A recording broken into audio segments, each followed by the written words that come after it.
Everyone, welcome to my channel Takapedia. Myself Tanisha Kabir, and today we are going to discuss about the branches of the superficial and the deep palmar arterial arcs.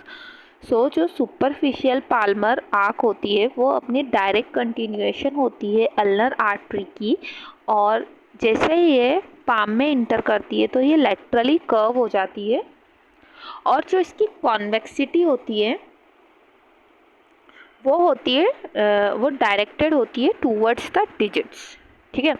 Now अब ये जो होती है ये अपनी 3 common Palmer digital arteries देती है, और ये जो कॉमन पाल्मर डिजिटल आर्टरीज है ये अपने इंटर डिजिटल क्लेफ्ट के अंदर होती है। जो इंटर डिजिटल क्लेफ्ट है वो 2 डिजिट्स के बीच में स्पेस होती है, उसको अपन इंटर डिजिटल क्लेफ्ट बोलते हैं। इंटर डिजिटल क्लेफ्ट के अंदर ही ये जॉइन हो जाती है अपनी पाल्मर मेटाकार्पल आर्टरीज के साथ, और जो अपनी हर कॉमन पाल्मर डिजिटल आर्टरी है वो 2 प्रॉपर डिजिटल आर्टरी के अंदर डिवाइड हो जाती है। अब अगर अपन मीडियली देखें तो मीडियली अपनी जो सुपरफिशियल पाल्मर आर्क है वो एक ब्रांच देती है डिजिटल आर्टरी, जो कि अपने लिटिल फिंगर को सप्लाई करती है, और एक ये देती है कुटेनियस ब्रांच,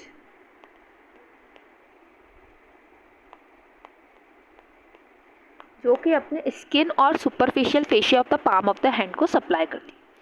नाउ अब अपन देखेंगे deep Palmer arc. So deep Palmer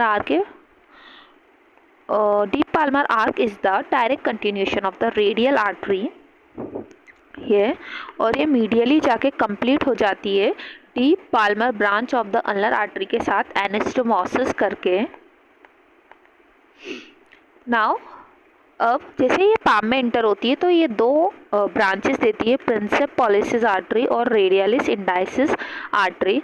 ये जो प्रिंसेप पॉलिसिस आर्टरी है वो अपने थंब को सप्लाई करती है, जो रेडियलिस इंडाइसिस आर्टरी वो अपनी इंडेक्स फिंगर को सप्लाई करती है।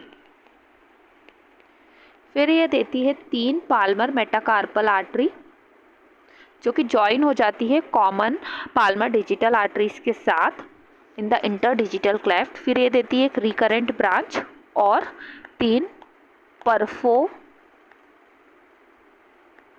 परफोरेटिंग ब्रांचेस देती है, जो कि इस फिगर में शोन नहीं है।